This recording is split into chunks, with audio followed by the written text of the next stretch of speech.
Meu nome é Letícia. Bem-vindo ao Geeks. Antes de mais nada, entra no nosso perfil, te inscreve e ativa o sininho. Assim tu vai estar ajudando e apoiando a nossa iniciativa. A gente também está presente no Facebook, LinkedIn, Instagram e Telegram. Todos tu nos encontra como Somos Geeks. Agora aproveite sua Wax Talk, começa agora. Aí, agora eu já vou começando falando assim, né? Porque o nome da talk é Anthropologies no Research, né? Que é mais um. Tentei colocar aqui, né, para a gente pensar não só homens e mulheres, mas várias pessoas, né? Binárias e não binárias, enfim, gêneros que possam.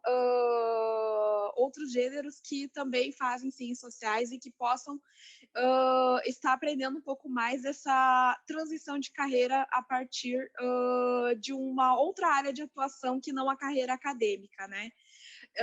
Vou contar um pouco para vocês, né, da minha trajetória, né, assim como vários que estão aqui hoje, né? Eu sou formada em sociologia, né? E fiz mestrado em ciências sociais. Eu não sei se passou aí, passou, gente? Ah, Passou. passou? Tá. E uma das coisas que também mais me perguntam, e que eu vou começar a fazer esse questionamento, né, o que faz um antropólogo, né? O que a gente faz, onde que a gente atua, né? Como que a gente atua, e trazer um pouco de pensar também esses mercados fora da academia, né? Quando eu entrei lá em 2010 nas Ciências Sociais da UFSM, né? Sou da primeira turma de Sociologia, né? Do curso de Sociologia lá. Então, peguei bem uma época em que se criou a licenciatura, já havia algum tempo, né, o curso de Ciências Sociais, bacharel, e basicamente a sociologia, né, eu me formei em sociologia, mas na verdade era ciências sociais, né, e as ciências sociais, ela é uma das áreas das ciências humanas, né, que é subdividida em 3 áreas, né, basicamente, né, que são as mais conhecidas, que é a sociologia, a antropologia e a ciência política, né. E no decorrer desse meu percurso, né, dentro da academia, principalmente da graduação, a gente tem uma formação que ela é teórica e prática, né? Mas muitas vezes as pessoas olham essa formação muito mais como teórica do que prática, né?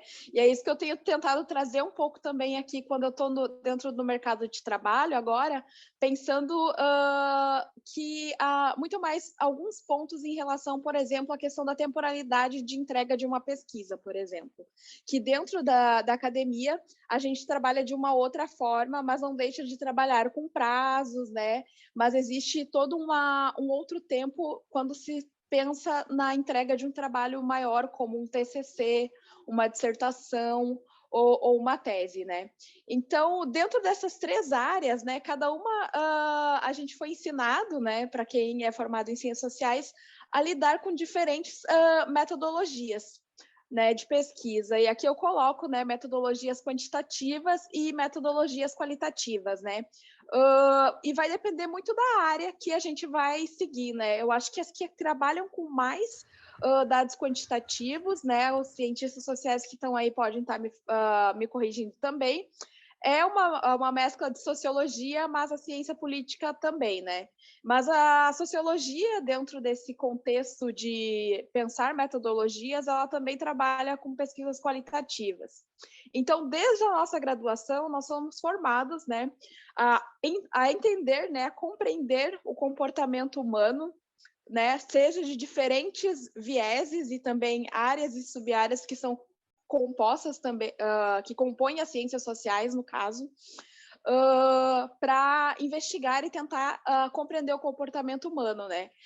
Se comparada com outras ciências, né, como ciências naturais, né, e outras áreas também, as ciências sociais, a sociologia, né, a antropologia são áreas que dentro de um contexto, né, científico, elas são muito recentes, né? Elas surgem ainda no século XIX, né, com toda com uma intenção, né, uma intencionalidade de compreender o comportamento humano, as transformações sociais, né, que aconteceram a partir, enfim, da Revolução Industrial, né, da Revolução Francesa, e tudo isso que a gente vai aprendendo logo quando a gente entra no curso, né, para demandas específicas, né, o que leva às transformações, né, e atualmente, né, a gente se depara em tentar compreender as nossas próprias sociedades, né? Os nossos próprios têm um olhar muito voltado, né, para nossa sociedade, nossas sociedades, pensando o contexto atual, que é algo que traz muitos desafios, principalmente, né, no quesito de tu pegar e olhar para ver o que está acontecendo agora, né? Como que as mudanças acontecem, o que influencia de um grupo se comportar de determinada maneira ou de outra, né? De tentar compreender os outros, né? Determinados grupos a partir das perspectivas deles mesmos, né? Então, isso é um grande desafio para cientistas sociais e para antropólogos, né? Mas para ti ser um antropólogo, né, dentro do contexto de uma carreira acadêmica, a gente tem que fazer um mestrado e um doutorado, né? Então, o meu mestrado foi em ciências sociais, mas desde a graduação eu me dediquei a compreender, então, o comportamento humano e as suas diferenciações, né, a partir das diferenças, né, o que faz um grupo diferir do outro, né, por que os gamers valorizam tal ponto de sua comunidade, ou por que a sociedade, algumas sociedades valorizam muito mais outros pontos que não a nossa, sabe? Isso tudo vai matutando, assim, né, fazendo a gente elaborar projetos de pesquisas dentro das ciências sociais para tentar entender esse comportamento humano e o que faz com que um grupo se distingue do outro, né? Tentar meio que compreender o que no mercado vamos falar um pouco, né? O mindset, né? A mentalidade dentro de determinados grupos, né? O que eles valorizam e o que não valorizam qual o motivo, né, dessas valorizações e as próprias transformações que ocorrem dentro do grupo ao longo, né, da história, né, ao longo de determinados contextos. E dentro tanto desde a da graduação e no meu mestrado e agora no doutorado, eu sempre trabalhei com uma metodologia muito específica, né, que é a mais conhecida dentro da antropologia, que é a etnografia, né. Mas dentro da etnografia, né, que a etnografia, ela nasce muito de um contexto, né, para quem conhece, né, o nosso que seria, né, um dos pais da antropologia, mas eu gosto de pensar também nas mulheres dentro da antropologia, né, de pensar essa ideia de tu conviver com os teus pesquisados, né, de fazer uma total imersão para tentar entender a perspectiva desse grupo que você está analisando. Então, eu sempre pesquisei, mas majoritariamente a minha área dentro da antropologia e da etnografia é a etnografia digital. Então, desde a graduação, eu me dediquei bastante com pesquisas e iniciação científica, projetos de extensão, tentando compreender as relações das pessoas com as tecnologias digitais. Eu fiz uma etnografia no ano de 2013, 2014, com grupos, né, de pessoas que na época estavam entrando no mundo virtual chamado Second Life. Não sei se vocês já ouviram falar, quem já ouviu, ergue aí a mãozinha, fala alguma coisa, se já jogou ou não, mas eu fiz uma pesquisa nesse mundo virtual, no qual o meu objetivo principal foi compreender como é que como se dava o aprendizado do noob, né, dos novatos nesse mundo. E dentro disso eu acompanhei todo o processo, desde criação de um avatar, né, para viver esta segunda vida, né, experienciando isso junto com as próprias pessoas que foram se tornando meus pesquisados, né, meus interlocutores, no caso de pesquisa, e dentro disso, né, como que começou a se mostrar bastante certos processos de diferenciação, né, no qual havia uma distinção muito clara dentro dessa pesquisa em específico, que era a dos residentes e dos noobs, né? Residente era uma categoria nativa que usava, né, se usava para distinguir, né, de um grupo que já estava há muito mais tempo dentro do Second Life em relação aos novatos. E como que se dava essas próprias diferenciações entre eles? Através de skins, através de vestimentas, né, o tipo de pele que você usava, o tipo de cabelo que o teu avatar usava, que era de uma marca tal, que eram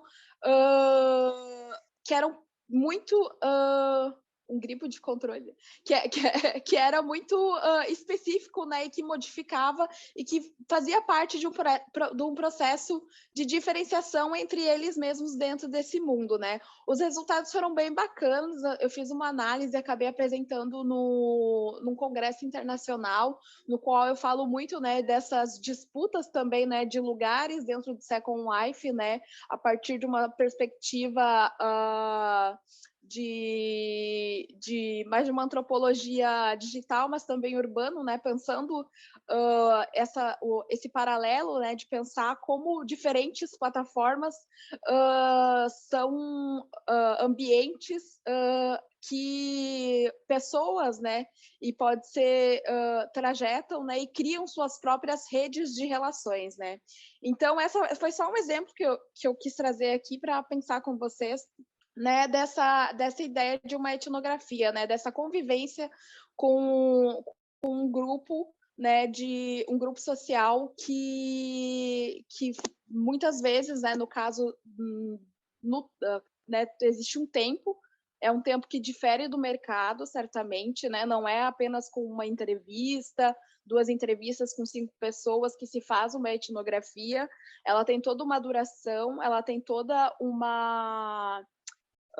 uma reflexividade que é algo que é demorado, né? Que é isso que seria o que faz o antropólogo numa condição geral, né? De pensar uma pesquisa que, por mais que ela possa ter pouco tempo, as reflexões podem ser e continuar e permanecendo a longo prazo, né? Eu não sei se me fiz claro, depois vocês perguntem para quem não é da área. E se também alguém quiser trazer mais alguma coisa também a respeito de pensar essa questão da antropologia, sinta-se à vontade ali no chat, né? E aí, uma das coisas que mais me perguntaram durante toda essa minha trajetória, né, que, bom, já são, afinal, desde 2013 eu trabalho com tecnologias digitais, usando tornando essas diferentes plataformas locais de campo, né, lugares de pesquisa. E aí uma das coisas que eu mais respondo é que, assim como qualquer antropólogo, né, analisa o comportamento humano, né, eu, enquanto uma antropóloga digital, também analiso o comportamento humano, só que num outro lugar, né? Aí, dentro da antropologia, vai ter discussões, né? Bom, de uma etnografia, então, multissituada, a gente está fazendo uma netnografia, que é um termo muito usado no marketing, né, e que vem do marketing, depois transborda e pensando outros tipos de metodologias que foram se criando, pensando webnografia, pensando uma etnografia online e tantas outras, né? Mas uma das coisas que fazem parte da linha de pesquisa a qual eu me filio dentro de um campo acadêmico, que é o da antropologia digital, a gente traz e tenta refletir, pensar como, e principalmente agora com a ascensão dos smartphones, né, que é um ponto super importante para se pensar essas relações da pesquisa, das relações sociais que são criadas por diferentes grupos, como mais um lugar, né, mais um lugar por onde nós, seres humanos, circulamos, né, e que muitas vezes acaba sendo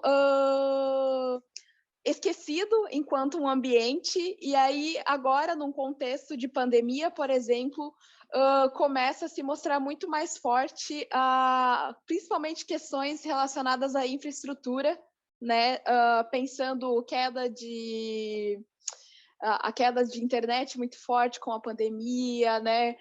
Outras questões técnicas e que começaram a se tornar muito mais visíveis a partir da pandemia, né? Mas eu quero dizer com tudo isso que já havia grupos, né, e grupos inclusive fora do Brasil, né, e dentro do Brasil, que já vinham pensando essas relações com as tecnologias digitais de uma forma antropológica, né, já há muito tempo, há mais de 30 anos. Assim, uma das pessoas que eu posso citar de teóricos também e de pensar são autores dentro da antropologia digital, como o Arthur Escobar, que escreveu Welcome to Cyber lá em 1994, num outro contexto da internet, né, e de popularização, né, através de computadores. Hoje a gente já vive uma outra era, né, uma era que, por exemplo, o Daniel Miller vai trazer como a era das mídias sociais, né, em que a gente se utiliza de várias mídias sociais e de diferentes dispositivos, né? E a partir desses diferentes dispositivos, nós temos diferentes experiências com as pessoas, mas também com a tecnologia, né? O que se torna, então, a tecnologia a partir desses diferentes dispositivos que estão hoje disponíveis, né, para a gente, né?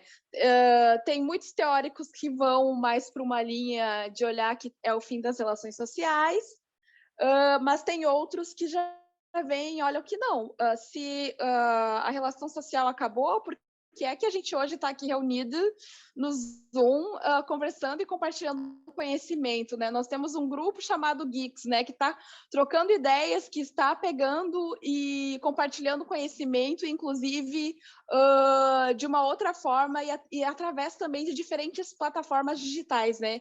E que nos trazem diferentes experiências, inclusive de diálogo, né? Então, só umas primeiras provocações que eu tenho a trazer aqui para vocês, né?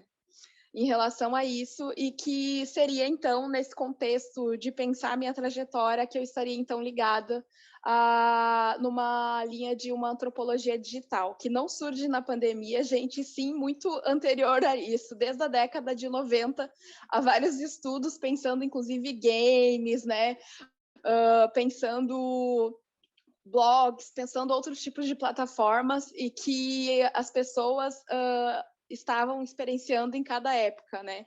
E hoje, com as mídias sociais, que é um contexto muito específico, a gente vê um outro tipo de relacionamento, né? E cada vez mais numa instantaneidade, né, em algo que é muito ligado ao presente, a gente tem que estar publicando, e que aí, né, vou sugerir que vocês leiam o livro né, ou assistam, né, até esse curso do Daniel Miller, né, por que as pessoas postam, né? Ele tem um livro, né, inclusive está traduzido para o português, que se chama como o mundo mudou as mídias sociais, e não o inverso, como as mídias sociais mudaram o mundo. E isso é uma provocação que é muito interessante de pensar, até como que termos que hoje a gente utiliza como conceito de comunidade, que não é algo específico do contexto digital. O termo comunidade, ele já é um termo que muito muito anteriormente à ascensão, por exemplo, do computador, já era usado, né, de uma perspectiva antropológica, né, comunidades indígenas e, enfim, e cada grupo e outros também outros conceitos que hoje a gente e muitos jovens também vão estar, olha eu falando como se eu fosse super velha, mas tipo associando a outros contextos, né, ou só relacionando com o digital, né. Mas enfim, aí, dentro disso, desde o ano passado, né, nesse processo de doutorado, né, no qual eu me deparo, né, enfim, eu comecei a pesquisar dentro do doutorado como que funcionava o mercado das lutas, né, das artes marciais mistas, né, e em todo esse contexto de entender e compreender o mercado das lutas, né, principalmente aqui no Brasil, e como que ele se configura atualmente.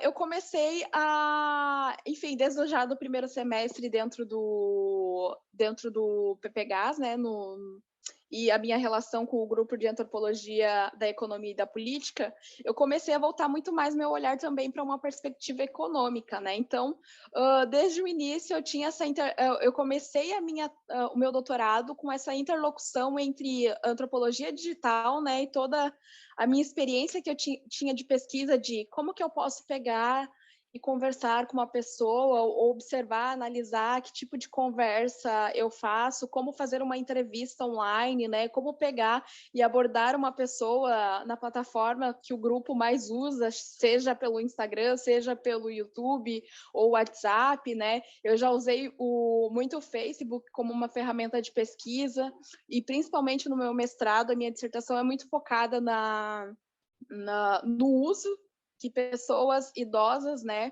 lá de Santa Maria faziam, né, no ano de 2015, 2016, do Facebook, e que me levavam sempre a pensar, né, nesse lado. A antropologia, de uma certa forma, sempre me permitiu olhar para como as pessoas usam determinadas interfaces, né? Mas no contexto e pensando como numa perspectiva acadêmica, né? Nem sempre todo acadêmico ele acaba indo para um engajamento, né? Indo para uma antropologia que a gente fala engajada, né? De pegar e direcionar para algo, né? Mas existem muitos trabalhos antropológicos que acabam, né,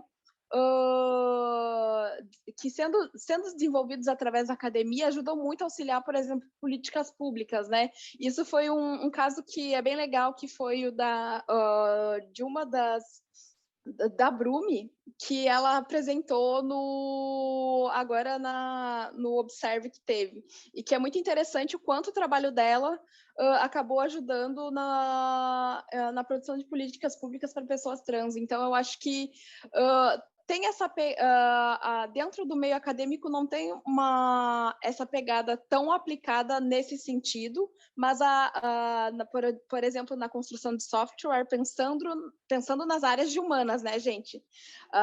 No sentido das ciências sociais, assim.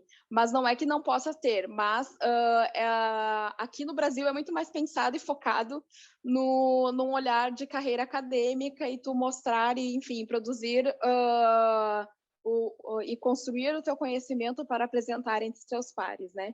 E dentro disso, desde o ano passado, eu comecei a pensar, né? Começou a surgir muitas coisas em relação ao UX Research, né? E aí eu comecei a ficar curiosa, né? Porque, enfim, era uma oportunidade de eu estar me inserindo de uma outra forma e estar também me desafiando, principalmente, a desbravar novos caminhos.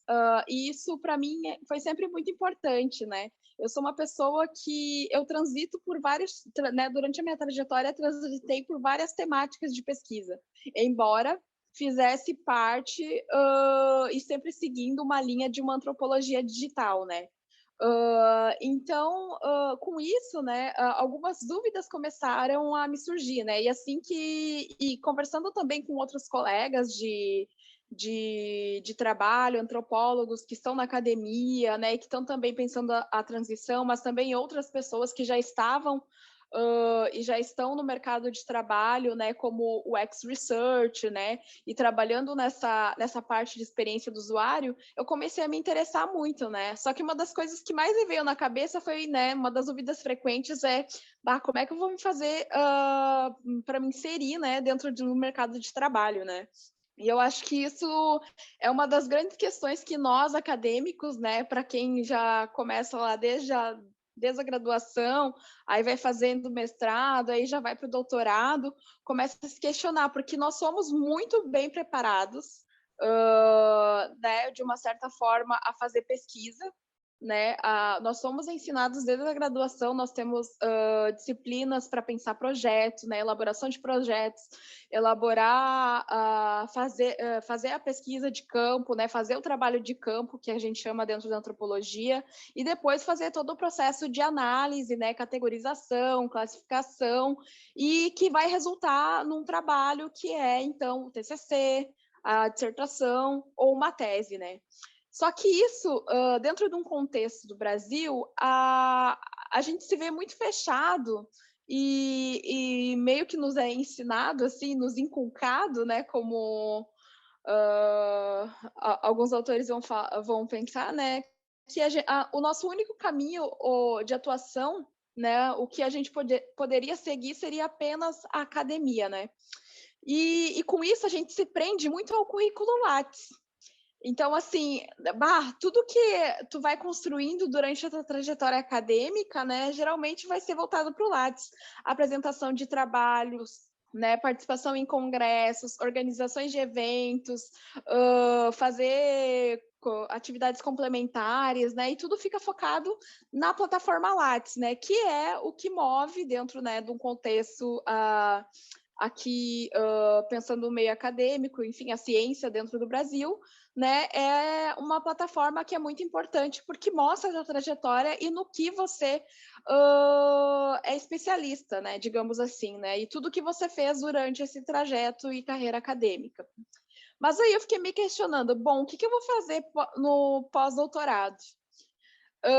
Eu já sou uma pessoa que eu comecei muito cedo dentro da academia, né? Eu entrei na sociologia, né, nas ciências sociais com 17 anos, e eu segui tudo corrido, né? Eu terminei a graduação, eu já entrei no mestrado, eu terminei o mestrado, eu já ingressei no doutorado.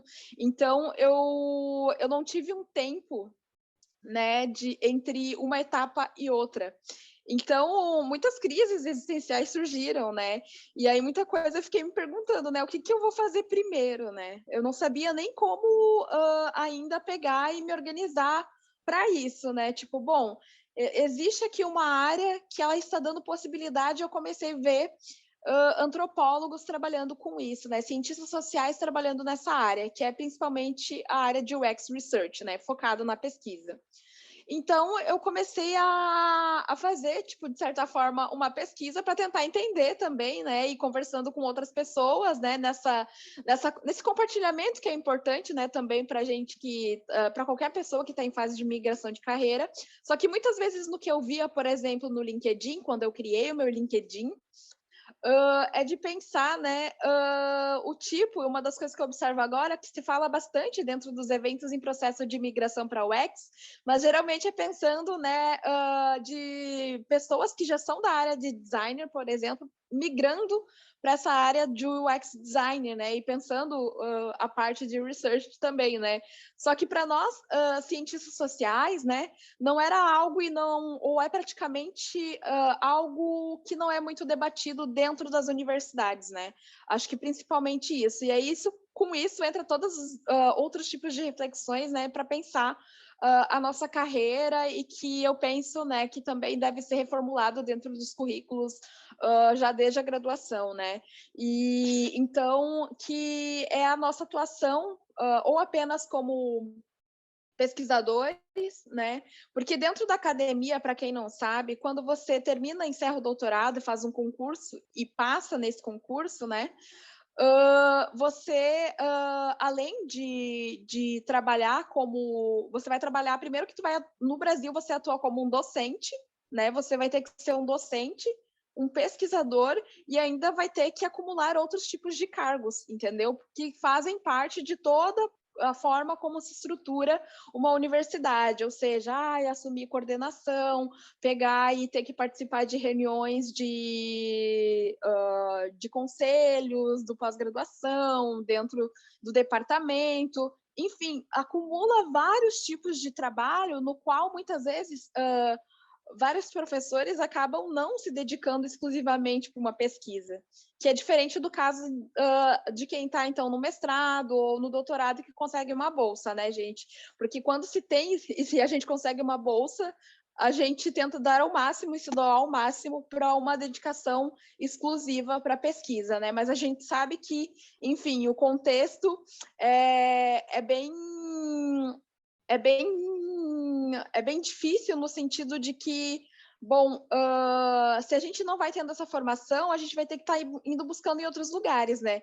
E eu nunca tinha feito, por exemplo, um currículo vitae, né? Eu comecei a saber por conta de outros amigos que existia o LinkedIn, E aí, nesses últimos meses também que existia, então, por onde que eu tenho que pegar e começar? Eu tenho que fazer algo no InfoJobs? Eu nem sabia o que era o InfoJobs, né? Então, assim, e daí começar a conversar com as pessoas, né? O que era importante para construir, né? E muitos falavam, não, tu tem que ter um currículo vitae, tá? Mas o que é relevante também, e pensar isso, né? O que vai ser relevante de colocar de toda essa minha trajetória acadêmica para um currículo vitae, né? Então, assim, foi todo um processo. E é aquilo, não vai ser aquelas 500 mil páginas que às vezes a gente tem, 7, 8, sei lá, ou mais, às vezes, que tem no Lattes, né? De todas as participações e produções e coisas que a gente pensou, porque, na verdade, na hora de entrega de um processo, né, de um currículo vitae para um recrutador, por exemplo, são poucas coisas que olham, né? Tem que ter uns destaque algumas coisas e então o processo é no máximo 2 páginas, né? Então tem que colocar realmente o que é mais relevante. Então, e aí com isso eu fui aprendendo, né, com outras pessoas, mas também depois que eu vou comentar fazendo um curso, né, também que eu acabei fazendo. Tá, mas aí com isso também veio outras dúvidas, né? Como é que eu vou aplicar, né, todo o meu conhecimento acadêmico, né, lá desde a graduação, participando de projetos de pesquisa, extensão, eventos nacionais, internacionais, grupos de trabalho, né, e tudo mais, para encontrar ou para buscar soluções de negócios, né, de como que eu vou resolver o problema, porque o principal intuito dentro de empresas, né, é como que a gente vai resolver tal problema e como fazer tornar todo esse conhecimento que também a gente, de certa forma, a gente tem uma aplicabilidade, mas é numa outra temporalidade, mas que a gente consiga pegar e se reorganizar nisso tudo com mais objetividade, né? Porque a gente vai aprendendo também ao longo da graduação, mestrado, doutorado, que a gente não é tão objetivo assim, né? Porque essa relação também teoria e prática, ela demanda outros tipos, né, de habilidades, skill que a gente vai aprendendo, né, no decorrer, né, de uma escrita acadêmica, por exemplo, mas que me trazia... é uma das coisas que ainda hoje me fico em dúvida, né, mesmo trabalhando como UX Research, e que eu fico, né, sempre pedindo para os meus colegas de trabalho, né, como é que está a redação, né, porque se me deixar, eu vou fazer ali toda, lá desde quando surgiu o contexto, todo um estado da arte, e que, assim, né, não é o momento para entrega agora para resolver esse problema que a empresa está pedindo, entendeu? Que o cliente está pedindo. Então, são coisas que começaram a surgir muito e que eu acho que é algo que muitos de nós compartilhamos, né, em relação a isso, né? De como, então, aplicar esse conhecimento acadêmico, né, para resolver problemas de negócios mesmos, né? Mas também um dos questionamentos que me vinham bastante e que ainda me vem, né, de pensar tudo isso, né, e esse processo de migração é justamente, né, quais que serão ou são as habilidades mais valorizadas nas empresas, né? E também pensar um contexto, né, de quais habilidades que eu, enquanto antropóloga, cientista social, pode contribuir para o mercado de trabalho, né, para uma empresa, né, e nisso a gente sabe também que de todo um contexto, e isso eu falo a gente, porque é pelo menos grande parte das pessoas com as quais eu convivo, né, eu entrei dentro de um contexto na universidade em que surgiram vários cursos do Reúne, né? E que também foi um contexto em que surgiram as ações afirmativas para graduação. Então, eu pego todo um contexto, né, de uma, entre aspas, não sei se eu posso dizer assim, deselitização das universidades públicas, né?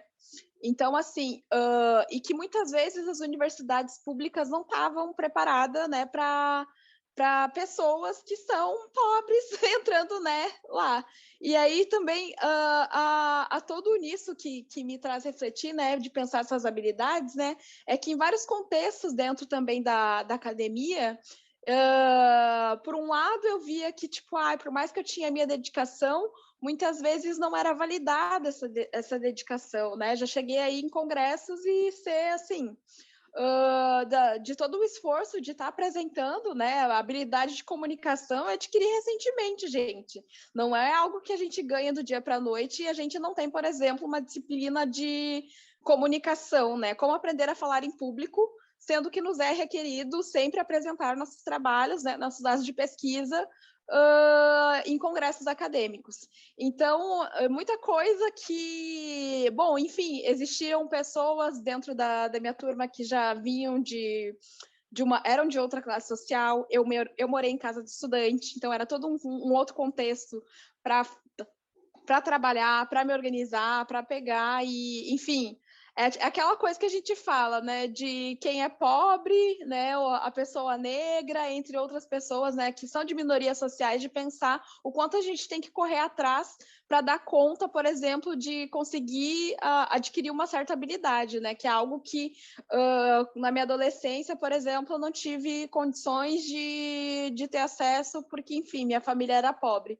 Mas, e com isso, né, de qual que seria nessas, muito em crise, né, disso, de quais que poderiam ser as habilidades de um antropólogo valorizada dentro do mercado. Aí eu começava a ver ali, aí comecei a ver no LinkedIn, né, e primeiro o meu LinkedIn eu comecei a construir vendo tentando analisar todo nesse processo em que eu estou numa escrita de tese, e estava sem bolsa, né? Já acabou a bolsa, e aí eu tendo que pegar e sobreviver enquanto isso, escrevendo uma tese e procurar trabalho, né? Sem dinheiro. E aí, tipo, bom, o que vai valorizar aí mais dentro das empresas do que eu sei fazer? Mas também eu nunca tinha me deparado em outras situações da minha vida, só recentemente, para uma entrevista de emprego. E que se difere de alguma maneira, e de várias maneiras, eu acho, de uma entrevista para seleção de mestrado, para seleção de doutorado, né? E eu ficava pensando, não sei nem o que fazer, mas o importante, né? Vamos dar-lhe e seguir para ver como é que é, né? E cada uma foi muito diferente. Eu lembro que a primeira que eu fiz, eu estava super mega empolgada, foi muito legal, mas aí não passei. Tá, tudo bem, foi a primeira experiência. Aí eu fiz uma segunda, eu também estava super mega empolgada, mas também não sabia nem como, né, como me posicionar, como me portar, o que seria relevante ou não. E aí eu fui começando a pegar o jeito, né? Quanto mais entrevistas tu vai fazendo, tu vai vendo que também como tu, como cientista social, pode pegar e colaborar, né, dentro de uma empresa, num contexto de uma empresa. E uma das outras questões também que me surgiam sempre isso, é exatamente, Ivani, é de pensar fora dos muros da universidade, sabe? Porque não quer dizer que você está migrando para a empresa, que você não pode ajudar em algum tipo de transformação, sabe? De melhorar o cenário, e eu fico pensando de tentar também trazer esse lado mais humano em empresas, sabe? De pensar que as pessoas que estão ali dentro trabalhando, e que muitas vezes, aí que vem a outra questão, né, de trabalho em grupo, né? É de pensar que as pessoas também não são máquinas, mas também a importância dessa coletividade, né? Eu acho que isso o mercado acaba ensinando de uma certa forma, embora a gente saiba, né, que existem, né, pessoas e pessoas, grupos e grupos, né, de como funciona, assim como na universidade, né, há grupos e grupos, mas eu acho que dentro da academia há muito um ego acadêmico, né, e a gente sabe que dentro disso há muito uma valorização do eu, né? Do autor, né? Da pessoa, do autor, da autora que escreve, que está lá o seu nome, que vai publicar numa revista que é conceito tal. E então, tipo, é um outro tipo de forma também de pensar em trabalhar em grupo, né? Que é diferente dos grupos de pesquisa e que é mais interdisciplinar, de certa forma. E eu ficava pensando, né, como é que eu vou fazer para dialogar e conversar, né, com o pessoal? Então, de TI tá, pessoa que não é formada na minha área, mas também como é que eu vou entender? E umas dificuldades também, que aí eu trago aqui um pouco, né, nesse próximo slide, é de pensar também a linguagem, né, e uma das barreiras, assim, para a gente também pensar nesse processo de transição do que a gente não é ensinado dentro das universidades, né, ensinados dentro da universidade. Eu não sei se passou aí para vocês, aqui no meu celular está um pouco paradinho, Mas, enfim, esse próximo slide, né, é algumas dicas, assim, de como eu fui fazendo e tentando montar, ainda estou tentando montar algumas, tá, gente? Mas de sugestões da importância de se pensar algumas coisas nesse processo de migração, né, para nós que somos cientistas sociais, para começar a entender um pouco mais, né, de como que a gente pode estar atuando dentro de empresas, né? E uma delas eu acho que primeiro, né, eu acho que é um ponto importante, é tu criar um LinkedIn. Essa rede é especificamente para isso, né, para criação de networking, né, de tu pegar, inclusive, tá pegando se conectando com antropólogos, cientistas sociais, mas também pessoas que são do design, pessoas que são do marketing, né, para tentar entender um pouco, né, dessas diferenças, de como também cada área vai atuando e construindo a tua rede, né, diálogo, enfim, e que é algo muito importante também, até para ver, foi por ali, foi pelo LinkedIn, que eu consegui meu emprego. Então, assim, isso foi algo que, bom, conversando com outras pessoas, muitas me falavam assim que, tipo, ai, não, LinkedIn não funciona, LinkedIn não funciona. Só que, assim, depende muito também da dedicação que tu vai ter para essa plataforma, né? Porque é toda um tipo de funcionamento que também você tem que atender, ou pelo menos olhar e focar de como, por exemplo, o mercado também se organiza ali, né? As pessoas que são usuárias, né, e que já fazem parte do mercado há muito tempo, vão estar colocando, por exemplo, o tipo de descrição, né? O que é legal para colocar, o tipo de foto, né? Enfim, que coisas que são também relevantes para compartilhar, né? É uma plataforma muito interessante, inclusive também para trabalhos, para quem está aí pesquisando já na academia, fazer uma etnografia do LinkedIn. Mas é bem isso como a Brisa colocou, sabe? É o melhor caminho para o pesquisador, né, pegar e tá conseguindo se inserir, né? Um outro ponto também é a construção do portfólio, né? Aí, nisso, eu entrei em várias crises, porque, por exemplo, eu ganhei um sorteio no qual eu fiz um curso de UX Design. Só que o UX Design é a área bem mais ampla, assim, né? Digamos assim, é a área mãe de outras sub-áreas, né? E que na qual eu quero focar é no UX Research. Então, tudo que me foi ensinado dentro do curso, né, foi muito relevante, né, também, pensar, de aprender, né, como é que funciona o Double Diamond, né, como é que a gente faz e organiza uma matriz CSD, como é que eu vou pegar e vou pensar a prototipação, né, a parte de ideação, né, e diferentes fases, né, para fazer esse percurso de criação de uma interface, né, e que a gente vai sendo treinadas, né? E uma coisa que eu achei muito interessante, por exemplo, que eu vou compartilhar aqui para vocês, que, bom, primeiro que hoje a gente está vivendo, acho que o hype aqui dentro do Brasil, né, do UX Research, né? Do UX, né? Do UX de maneira geral, né? E uma das coisas que eu estava lendo no último e-mail que eu recebi, inclusive da EBAC, que é uma das indicações aqui de cursos de UX que eu estou colocando aqui para vocês, é justamente que eles me mandaram no último e-mail deles, é que por conta de o mercado está precisando de UX, né? De pessoas que estejam interessadas nas experiências do usuário, mas não há gente com formação. Então, por isso surge esses bootcamps, né, esses mini cursos, cursos de poucas duração, para tentar especializar a galera o quanto antes, porque cada vez mais está se necessitando desse tipo desse profissional, né, desse profissional em específico.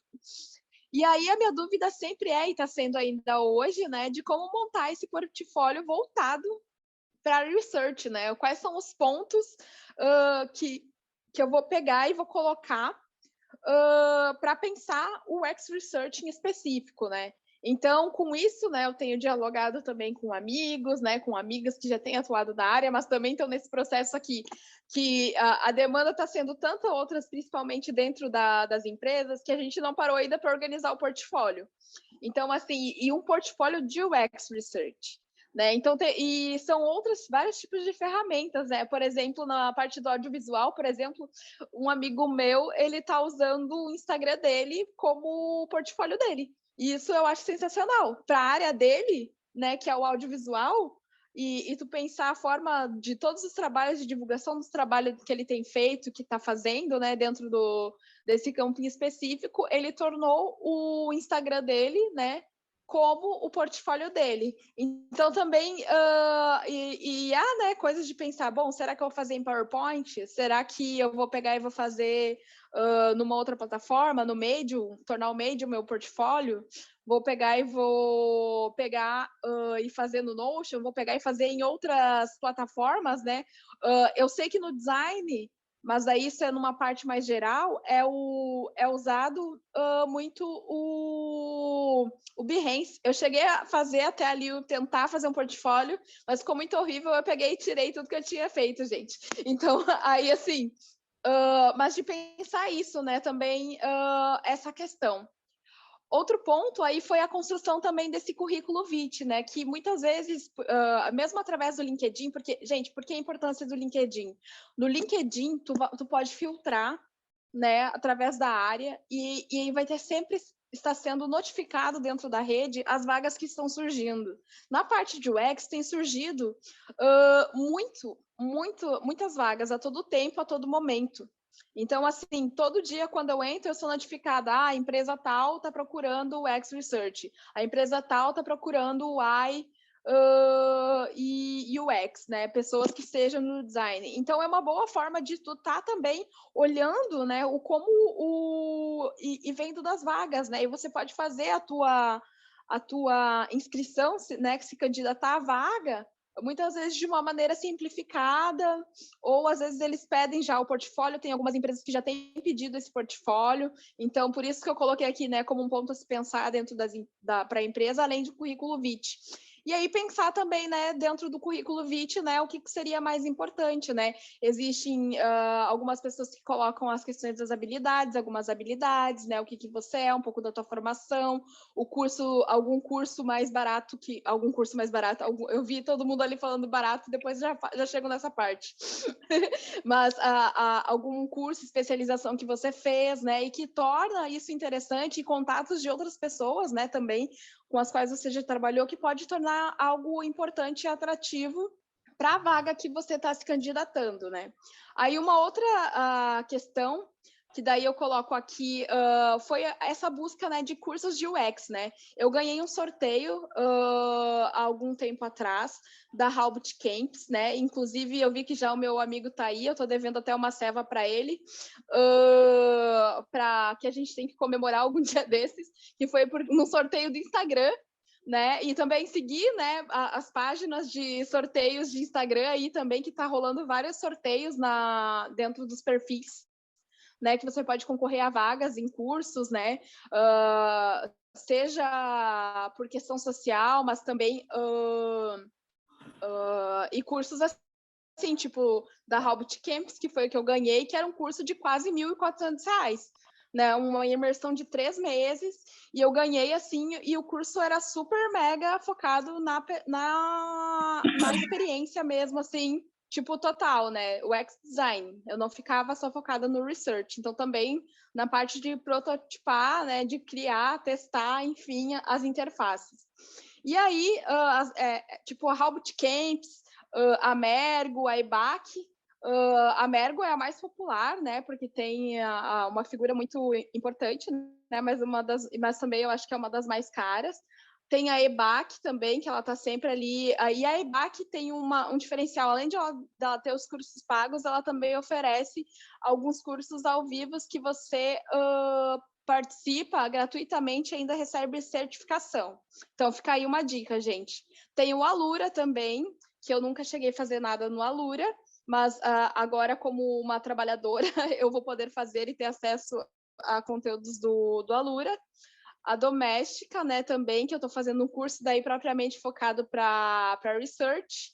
Eu não coloquei aí também, que a Carol lembrou aí a Udemy. A doméstica, a Udemy tem cursos, né, para iniciantes bem acessíveis, assim, tipo 20 e poucos, né, 30 e poucos, R$ 49, assim, que é interessante para ti, pelo menos, ter uma noção, né, de como que pode, né, de como funciona a área, e há também, né, o YouTube, né, que muitos dessas próprias empresas, dessas próprias organizações aqui, tipo HAL, né, Mergo, EBAC, também disponibilizam essas palestras também via YouTube, que pode te ajudar a entender um pouco, né. E outras das coisas também que me fizeram refletir muito. Tem os podcasts também, Daí é bem lembrado. Tem vários podcasts, inclusive em algum momento a gente pode fazer uma listagem, né? Eu acho que de podcasts nessa área, que é interessante também ver, né? E escutar também, né? Enfim. E uma das coisas também que me fizeram muito refletir, né? E agora tendo essa experiência mais focada, né? Na pesquisa, é justamente, e como o X-Research, né, dentro de uma empresa, é pensar essa temporalidade das pesquisas, né, e a rapidez da entrega. Então, assim, gente, a gente também é preparado de certa maneira, né, porque dentro da academia, né, quando você não está fazendo pesquisa para pegar e apresentar em congresso, você tem artigos e prazos a cumprir de disciplinas e tal, em que você pode relacionar a sua pesquisa ou não. Só que, às vezes, esgota de certa forma, porque às vezes você fica muito focado só em coisas que pode te contribuir na pesquisa, mas dentro dessa minha experiência agora no mercado de trabalho, eu me percebo envolvida com vários tipos de pesquisas e cada um com demandas específicas, né? E entrega. Gente, eu estava lutando até agora, quase esquecendo o horário para entregar uma parte de análises que eu precisava entregar hoje, assim, para amanhã voltar para um outro, para planejar um outro projeto que eu estou participando.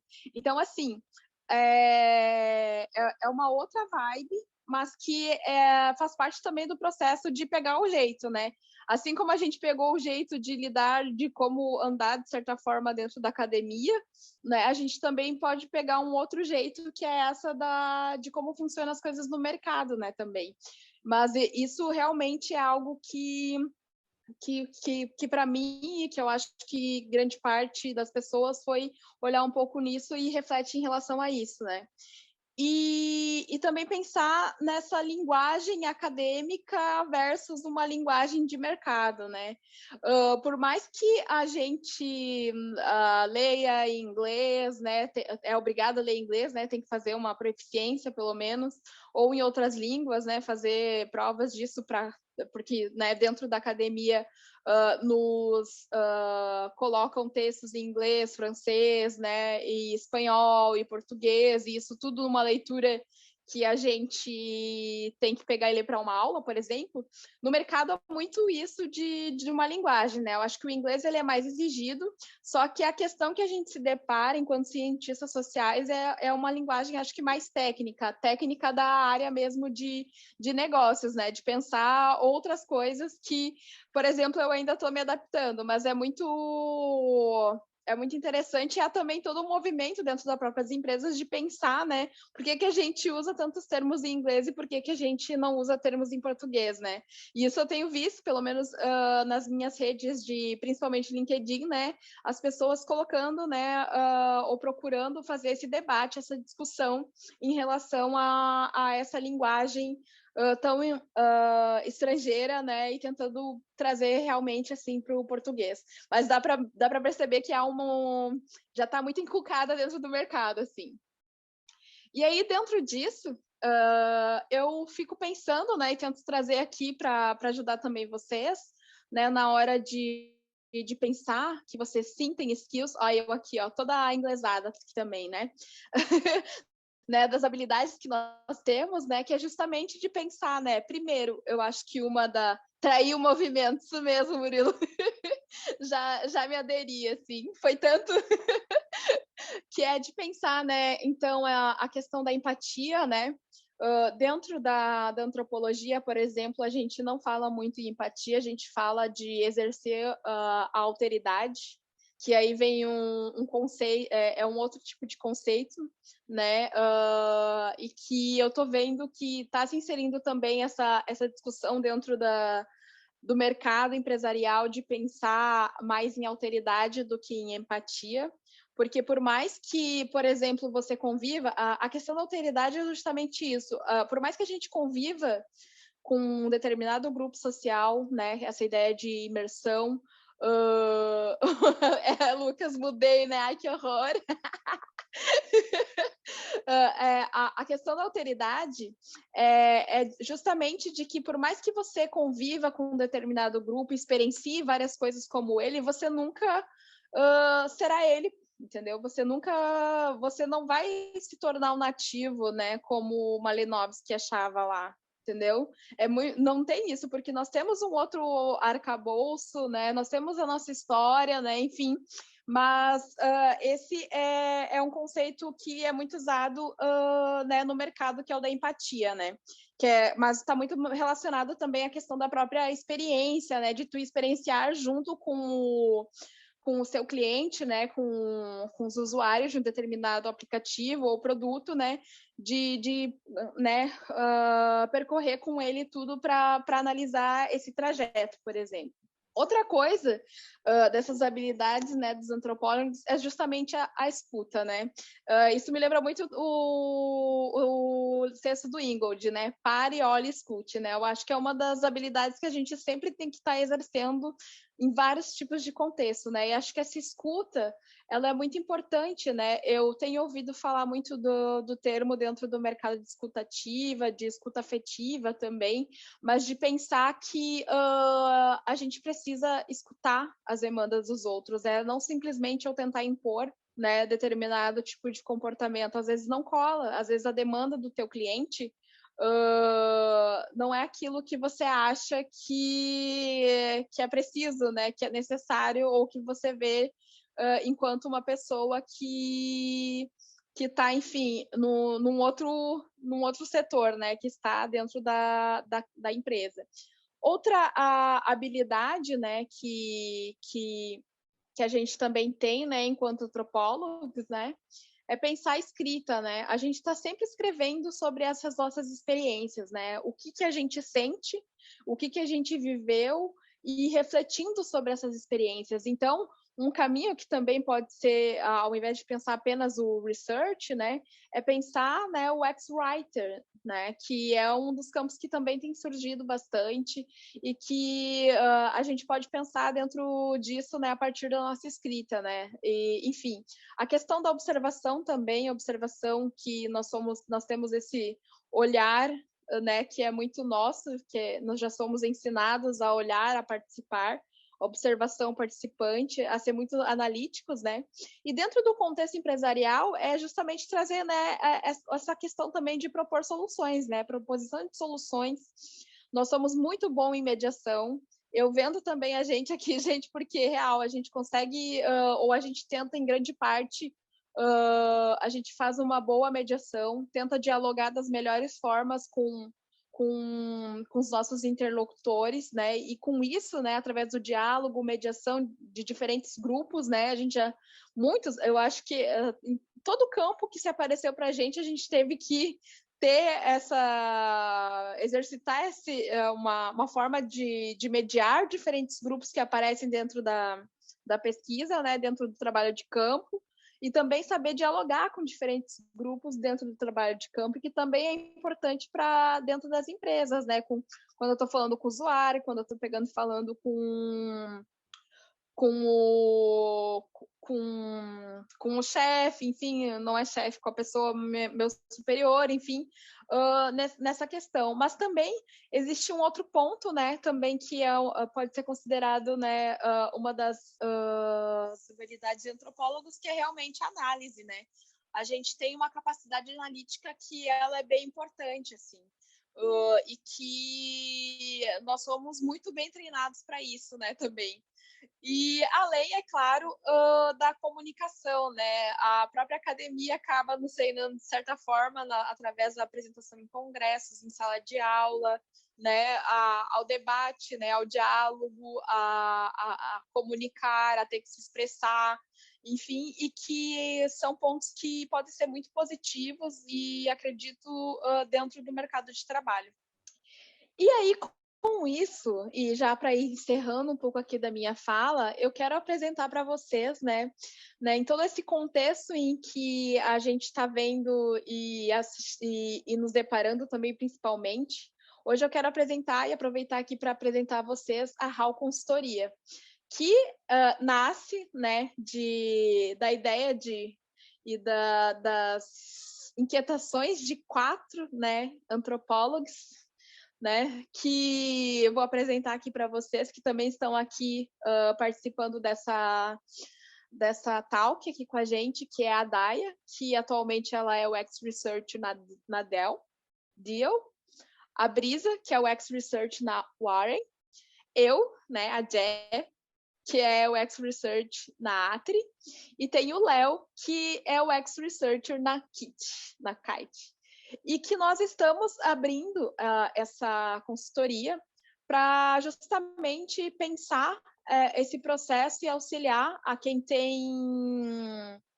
queira, também fazer essa transição de carreira, de pensar desde muitas questões, tudo aquilo que eu apresentei ali para vocês, a questão de LinkedIn, como pegar e organizar o teu LinkedIn para o mercado de trabalho, como pegar e organizar o teu portfólio, como pegar e organizar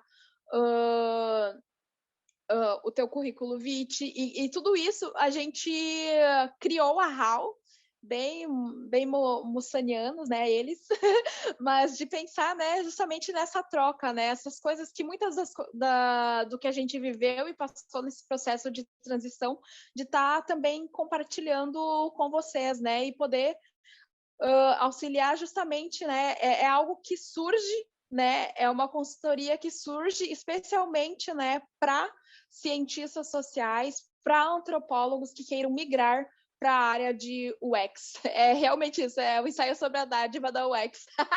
É meio que isso, gente. E que a gente acredita que é mais necessário e que, assim, de todos os feedbacks que a gente tem tido e tendo conversado também com pessoas de empresas, de diferentes empresas, uma das coisas que a gente pensava, assim, que jamais seria interessante, ou mesmo próprias empresas pensariam que não veriam, não seria tão interessante em certo momento ter cientistas sociais, dentro do mercado de trabalho, está havendo toda essa mudança e que a gente também quer aproveitar nesse contexto para auxiliar as pessoas que queiram, a desbravar outros mundos, além do acadêmico, a partir da HAL Consultoria.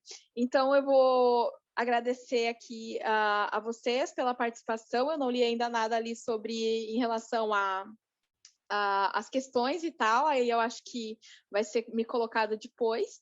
Quero agradecer bastante a atenção de vocês por essa fala. E para quem se interessou, já temos aí criado o nosso Instagram, já temos o nosso LinkedIn, temos o nosso e-mail, e vocês podem estar nos consultando, E vou terminar com a fala, Cientistas Sociais Univos, que é justamente de pensar essa nossa migração e de trocar essas ideias para também, pensar uma outra forma, de se inserir dentro do mercado de trabalho, e sair um pouco também de algo que a gente já viu, a gente observa no contexto atual, que há também uma sobrecarga de pessoas que são hiperqualificadas, assim como, bom, nós aqui estamos, eu estou no doutorado, o Léo, a Brisa, a Daya no mestrado, enfim, e de pensar também, que essas qualificações que a gente tem também pode auxiliar dentro das empresas um outro modo também de gerenciar, de organizar as empresas que sejam cada vez mais humana e humanizado, espaços humanizados. Acho que é mais ou menos esse sentido que eu queria trazer. Eu acho que é isso, gente. Muito obrigada. E é isso. Sigam aí, nos sigam nas redes, tá? Venham conversar com a gente. Em breve a gente já tá fazendo super post, para todo mundo aí, para pensar. Eu já vi ali a galera pedindo sobre valores e tal. Mas para a gente conversar, sobre isso. Espero que vocês tenham gostado. Nos sigam, estamos tudo aí. A gente está na rede, a gente tá, se não está na HAL, tá no meu pessoal, o Léo tá no pessoal dele, mas é mais ou menos isso que eu queria pegar e compartilhar com vocês e espero que tenham gostado. Muito obrigada.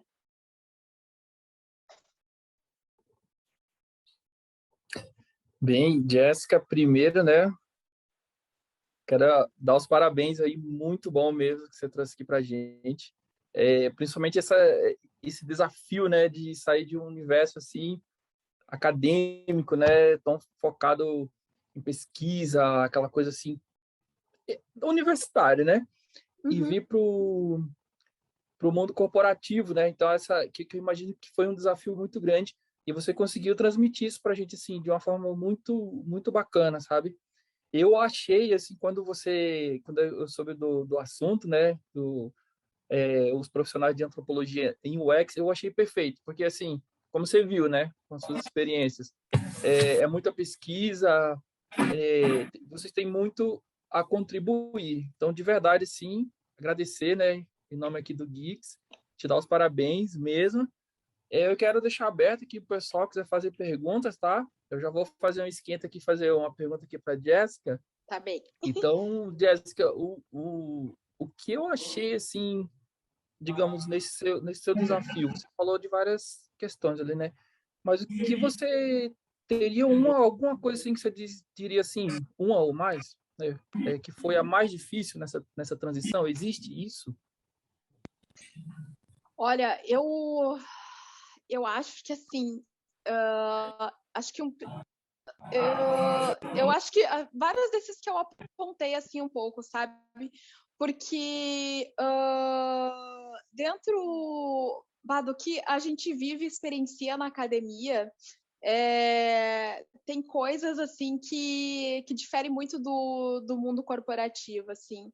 Eu ainda, no meu caso, é realmente pegar e me reorganizar na forma de redigir os textos de uma forma mais objetiva, por exemplo, né?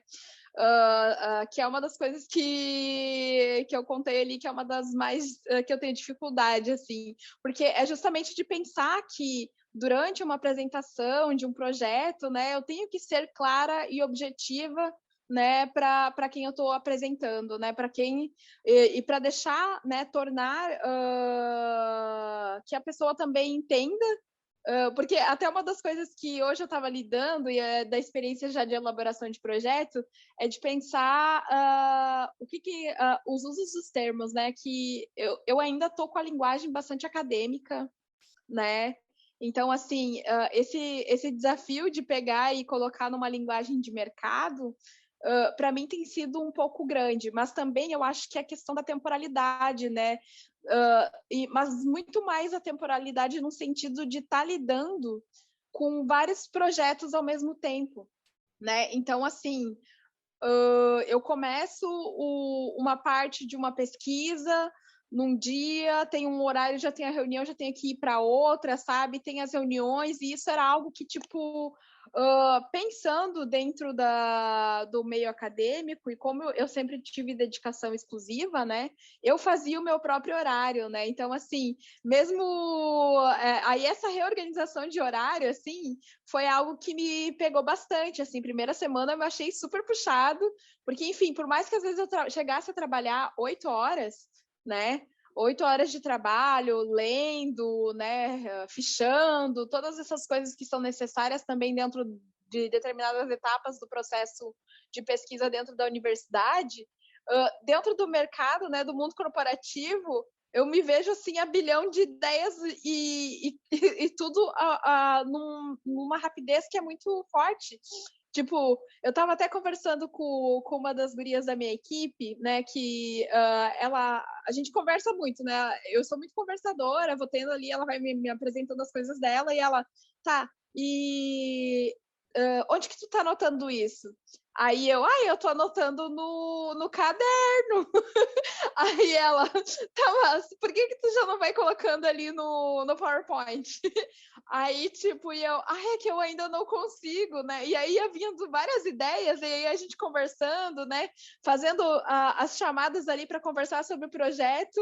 E aí, agora eu tô começando a fazer isso dela disse, não, no começo também para mim foi um pouco difícil, né?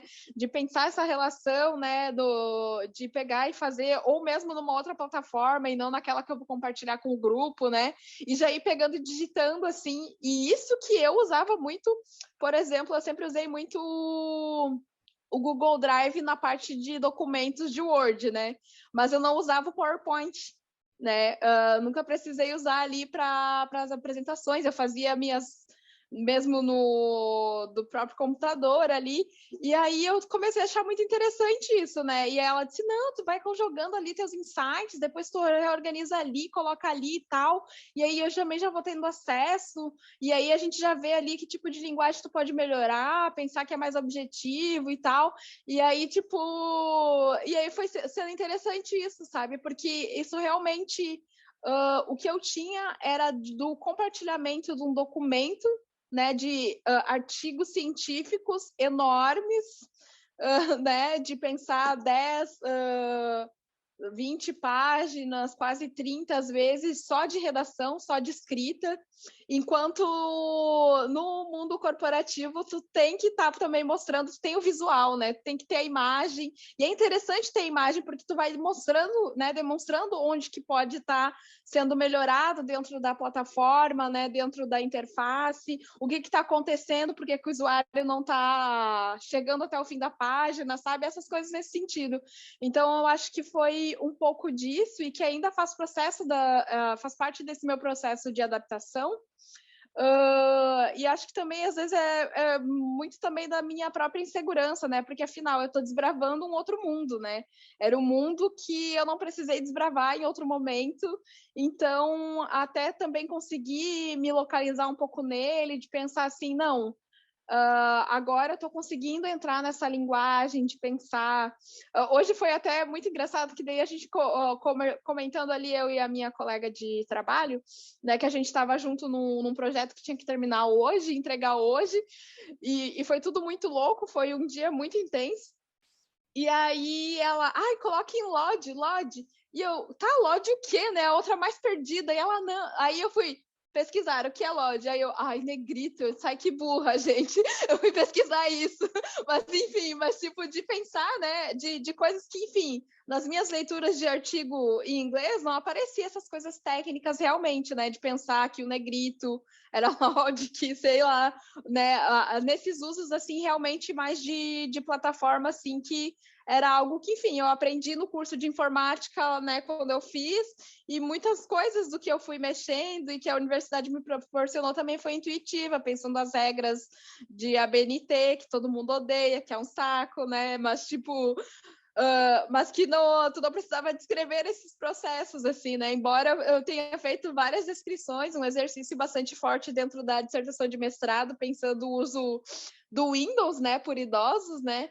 Que aí foi, acho que, um exercício muito bacana e desafiador que eu tive, né? De pensar que os problemas que eles enfrentavam em relação a mexer no mouse era muito grande, né, de que a movimentação, como mover o mouse numa mesa era difícil para eles para atingir a setinha e chegar lá. Eu nunca vou falar esse termo para grito, bold, é tipo isso. Eu fiquei assim e eu não tinha ouvido falar, sabe, gente? Eu nem sei se eu falei certo aí também, mas é que foi hoje eu me deparei e comecei a rir assim, gente, olha o que eu fui procurar. Jamais tinha pensado que eu iria procurar assim, eu só ia já negrito, itálico, vai automático, assim, né? Tudo meio que intuitivo. Mas eu acho que é um pouco mais disso, assim, sabe? Essa questão da temporalidade, as entregas, trabalhar com vários tipos de pesquisas ao mesmo tempo, entender elas, né, até para pensar no teu papel também como pesquisadora, né? E é isso, é um pouco de pensar também aí, Carol, né, de como que a gente vai se organizando, né, também para isso, né? Agora eu tô virando a Dai da vida, assim, ó. Notion, assim, ó. Tudo que eu puder, eu já tô colocando ali para organizar e pensar, assim, tipo, das coisas que eu não consegui ler no LinkedIn e que é necessário, que eu achei texto bacana, sabe? De pensar outras coisas, e eu sei que tá todo mundo também amando, assim, inclusive. É bem isso, Murilo. Eu queria ter conhecido antes, né? E uma das coisas que eu gosto, que eu tenho gostado bastante, é justamente pensar outras plataformas também para análise, né? Que é algo que na academia a gente usa outras, a gente fica muito restrito ao pacote Office, né? Tipo, pensar planilhas e tal, tá? Alguns já usam, tipo, o SurveyMonkey, né, para análises mais quantitativas, né, dependendo da pesquisa, mas, tipo, essa riqueza de diferentes plataformas e o que elas nos proporcionam para análise de dados tem sido muito legal. Eu tenho gostado bastante nesse processo de transição. Muito bom, Jéssica. Quem diria, né, que um Bold dá tanto trabalho, né? E Tipo, isso aí, Bolt. você me fez lembrar ali da BNT. Meu Deus, faz tempo que eu saí da universidade, viu? Porque faz um tempinho que eu não escutava falar de ABNT. Pessoal, assim, ó, quem tiver alguma pergunta, fica à vontade, tá? Esse é o momento aí da gente bater o nosso papo aí, trocar uma ideia com a Jéssica, tá? Fique à vontade. Se quiser escrever aqui no chat, eu posso falar por vocês, tá? Isso aí, gente. Eu nem sei o que tá passando. Se eu olho para lá, eu não olho para cá, eu não olho para vocês. É aquela coisa. O pessoal está pedindo bastante informação, dando dicas aqui. Até, Jéssica, eu te pedi ali, depois você consegue colocar os links ali dos livros, aquelas sugestões de cursos que você deu ali, depois lá no grupo do Claro, Dix. coloco Uhum. sim. Inclusive, a gente pode organizar também aqui com a Hal Consultoria essas dicas, até porque eu também eu acho que é legal dentro do compartilhar esses livros da antropologia com vocês, porque é algo muito interessante, sério. Esse livro de 2016, que foi traduzido em 2019, do Daniel Miller, por exemplo, ele traz todo um processo bem interessante de pensar os diferentes usos das tecnologias, das mídias sociais por diferentes grupos. É uma pesquisa realizada em 9 lugares de campo e que foi feito aqui no Brasil, foi feito no Chile, foi feito na China, foi feito em vários países diferentes e que mostram usabilidades diferentes do Snapchat, do Facebook, do Instagram, sabe? E Nossa, com legal. diferentes grupos, e que é muito legal, assim. Eles vão analisar, nesse livro, como o mundo mudou as coisas, eles vão fazer realmente uma retomada pensando várias questões, como, por exemplo, processo de socialização, né, alfabetização, questões de gênero, sabe, faixa etária, geracional, né, e vários pontos que são bem importantes, assim. Eu vi que está surgindo mais coisa ali, perguntas, Tem mas duas eu compartilho perguntas. depois com vocês, gente, sim. Tá, E, perfeito.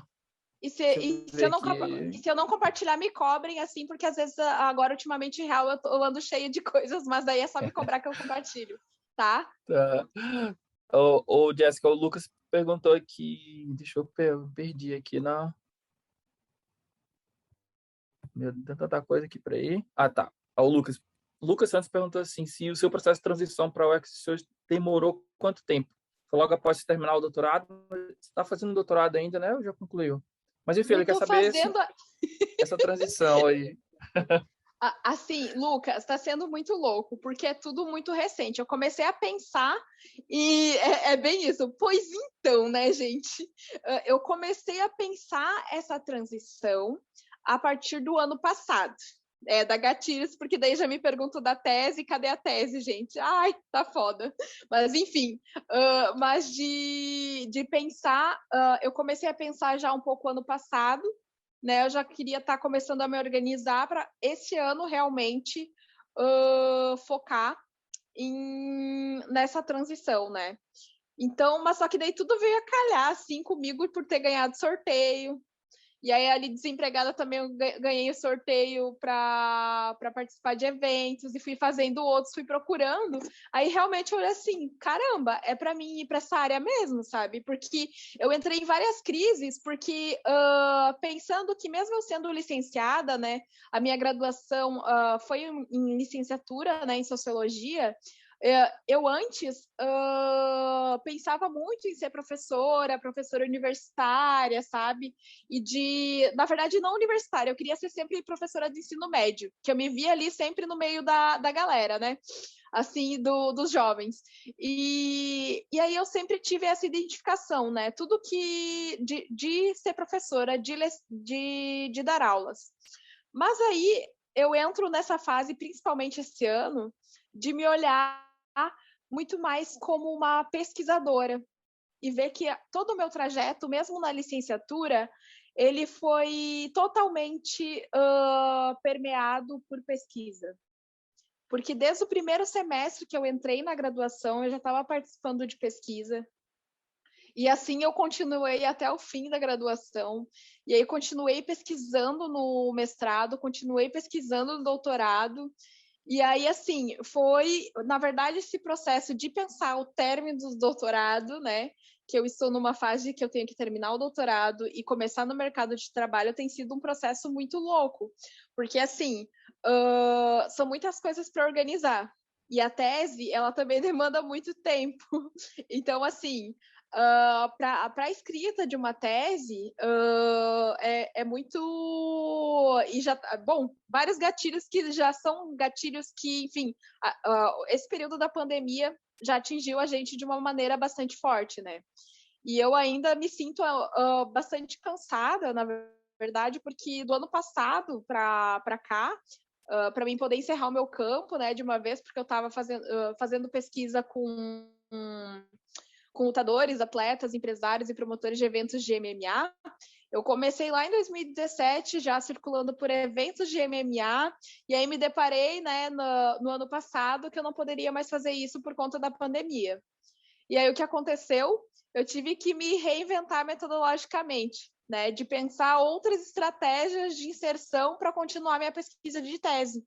E com isso surgiu a minha colaboração para um site específico de luta especializada, de MMA, e aí eu comecei a produzir, na verdade isso antes, né, de eu ingressar no MMA Premium como colaboradora, eu comecei a produzir lives com os meus interlocutores de pesquisa no meu Instagram pessoal. Então, tipo, eu tive que pegar e reinventar toda metodologicamente, foi literalmente uma jogada literal assim pro meio digital e ainda me publicizando assim, né? Tipo, mostrando as caras para todo mundo, assim, num processo de se tornar uma figura pública dentro do MMA e que era algo que eu não esperava e nunca tinha acontecido nas outras pesquisas online, né? Que é realmente dar a cara. E aí que eu estava falando antes de engajamento, e eu realmente me engajei com o meu com os meus interlocutores, né? Com o meu objeto de pesquisa. Eu comecei a produzir conteúdos sobre MMA e com eles. Então, assim, para a pesquisa pensando de uma tese, eu tive que me reinventar toda, né? E a minha tese mudou totalmente. Então, assim, agora é na fase de escrita, com uma tese que eu tenho que contar que o início foi de um jeito, e aí a metodologia se tornou outra, e aí já foi saindo um pouco do mercado, mas a relação também com marketing e coisas que também faz parte do mercado se tornou muito mais a minha base para pensar a forma de promoção de eventos. Então foi tudo, e tá sendo muito louco, gente. Assim, ó, eu juro, eu tô tentando escrever minha tese, sabe? Essa palavra é o que mais dá gatilho, mas vai sair. E eu vou terminar esse doutorado. Isso aí, muito bem. Jéssica, só então mais uma pergunta então para a gente encerrar. É, a Jéssica, quase sua xará aqui, ó. A Jéssica Cunha perguntou se você consegue falar um pouco sobre como é o processo de entrevista, né, de um emprego de UX, tipo, como se portar, o que perguntam, mais ou menos esse tipo de questão. Sim. Eu participei, Jéssica, de várias entrevistas de diferentes formas, assim, né?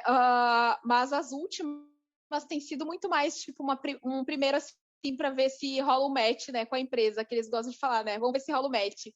De falar um pouco, assim, como que é a empresa, né? Como é que ela funciona, né? Te explicar o contexto, muitas vezes explicam o contexto que ela surge, por que ela está se reinventando ou não está, por que ela está procurando essa vaga, né, a necessidade da escolha dessa vaga, né, para abrir para um X-Research. E aí depois começa a perguntar sobre a gente, né, sobre, né, o que algumas curiosidades, né, como, por exemplo, tá, minha formação. Já chegaram a me perguntar, não, eu sou socióloga, né, cientista social, né, tô agora no doutorado e tal, e aí me perguntaram, tá, mas tu tem a experiência com pesquisa acadêmica, o que que tu acha, por que que tu acha que eu teria que te dar chance, então, de uma pesquisa de mercado, que é diferente? Aí eu começava, assim, a contra-argumentar, sabe? Porque, no meu caso, eu acredito muito, né, que eu gosto desse diálogo também, e eu acho importante diálogo academia-mercado, sabe? Mas também de mostrar que, embora eu, né, tenha essa trajetória acadêmica, não significa que eu não tenha experiência com pesquisa, né?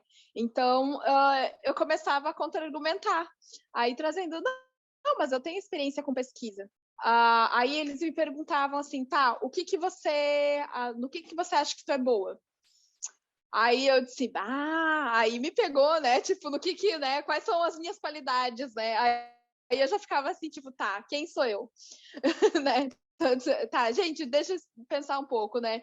Aí, até entender e pensar, eu começava, não, olha, eu gosto de fazer isso, né? Eu me formei nisso, que eu gosto de pesquisar, né? Eu me deparei com isso muito mais, eu quero seguir o caminho no X-Research, porque eu vejo a oportunidade, né, de estar continuando a fazer o que eu gosto, que é pesquisa. Eu sei que tem esse desafio de pegar e do tempo, prazos, mas aí também trazendo. Eu também sempre tive prazos, né? Prazos em disciplinas, prazos em eventos, né? Prazos que são cobrados de uma outra forma e talvez com outro contexto de pressão, né? Que é a da academia, mas que eu conseguiria pegar de alguma forma me alinhar também, sabe? Que é um processo que eu quero experienciar e aí começavam a me pedir, né? Tá, mas mesmo sendo de marketing, porque, gente, no processo de procura de emprego eu estava assim, o X-Research, social media, porque eu tenho experiência como, né, gerenciamento de mídias sociais de vários lugares, inclusive com essa minha inserção do MMA Premium a gente cresceu muito, né, enquanto mídia especializada, né, fiz canal monetizar, fiz site, fiz matéria para site, fiz Instagram crescer, sabe, junto com alguns colegas, né, o CEO, né, principalmente o redator-chefe do MMA Premium. Então, eu comecei a me jogar para essas áreas, assim. Tudo que pudesse ser, e que principalmente para mim faz sentido, pensando digital, eu comecei, assim, tipo, a me jogar. Mas aí, nas entrevistas, mudavam muito, assim, tipo, o tipo de pergunta. Por exemplo, uma das últimas que eu fiz, antes de entrar, é pedir quais que eram meus hobbies. O que eu gostava de fazer? Né? E aí, tipo, eu gosto de fazer boxe, né? Eu gosto de treinar boxe porque eu consigo me distrair um pouco, aliviar a mente. Eu gosto de leitura, eu gosto de tentar ler algo que também não seja acadêmico, já que eu sou dentro da academia, né? Tem que ler muito texto teórico. E aí, tipo, começar. Depende muito do tipo da empresa, assim. É importante, assim, também. Quando tu dá uma olhada, assim, na empresa, né? É importante tu ver o que ela tá procurando ali também, né? Na hora, tipo, antes de se candidatar. Porque eu também já fui toda perdida, assim, né, nesse quesito, assim, que fui aprendendo de só pegar e jogar ali, e depois olhar assim, tá, mas nem eu me identificava também com isso, sabe, com a própria empresa, então, tipo, só foi por fazer, mas os recrutadores também acabam entendendo um pouco isso, né? Tipo, que tu só foi e jogou, porque tu só pegou e continuou ali anexando na candidatura ali o teu currículo simplificado e foi indo, e aí tu não é recrutada, sabe? Então, é algo que é bem importante também tu olhar, né, para essa identificação tua com a empresa. E as perguntas vão ser vai diferir de uma para outra, sabe? De perguntar qual seria a minha contribuição enquanto uma cientista social, aí tu pegar e falar o que tu é formado, né, do como que eu contribuo no mercado. Eu pego sempre a questão da metodologia, gente, porque eu acho que a gente tem um bastante arcabouço metodológico e teórico que nos permitem também ajudar a ter vários insights bacanas para a empresa, sabe? A questão é de que maneira que a gente vai pegar e contribuir, colocar dentro de um planejamento, né, dentro do projeto, esses insights, assim. Então, é algo que vai mudando conforme outra, né? E a questão também, né, de tentar mostrar segurança, né? Porque quando tu fala em pesquisa, tu tem toda uma trajetória em pesquisa, tu é cientista social, tu foi formado para isso, tu teve que entregar um TCC, tu tem o mestrado, tu também teve que entregar uma dissertação. Então, esses trabalhos, eu acho que é isso também, essa de ter essa identificação enquanto uma pessoa pesquisadora e mostrar, não, eu sei o que é uma etnografia, eu sei o que é um método quantitativo, quais ferramentas eu posso usar, quais que eu já usei. Tipo, a gente aprende, de certa maneira, dentro da graduação, né? Às vezes na força, às vezes nem tanto, né? Tem disciplinas estatísticas, gente. Vários reprovam? Sim, reprovam.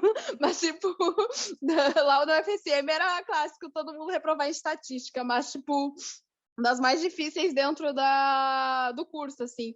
Mas há também de olhar tipo para outros tipos de ferramentas também da questão quantitativa, né? Tipo, por exemplo, algumas universidades tu tem acesso ao NVivo, né? Tu estando na universidade, claro que a pandemia pegou e acabou com vários tipos de pesquisas quantitativas por conta disso, porque a gente só teria acesso dentro da universidade, né? SPSS, né, que é as mais usadas, e também pensar que no tempo dentro do mercado corporativo, a questão das amostras é bem diferente do que a gente trabalha dentro das ciências sociais, né? Então, assim, de pensar a amostragem, assim, a gente tem que aprender que provavelmente as amostras que vão ser feitas, né, desses levantamentos quantitativos são muito menores do que a gente considera relevante numa pesquisa dentro das ciências sociais, né, para ter uma amostra significativa e mostrar, enfim, margens de erros, tipo, por exemplo, pesquisa de campanha eleitoral, sabe? Que a gente se utiliza muito. Tu vê a atuação principalmente, né, de cientistas sociais dentro da área, cientistas políticos principalmente, mas que é um outro tipo de uso que se faz metodológico. Além disso, claro, deixa eu ver, para quem está na graduação e na pós, vale a pena jogar o quê? Deixa eu só ver.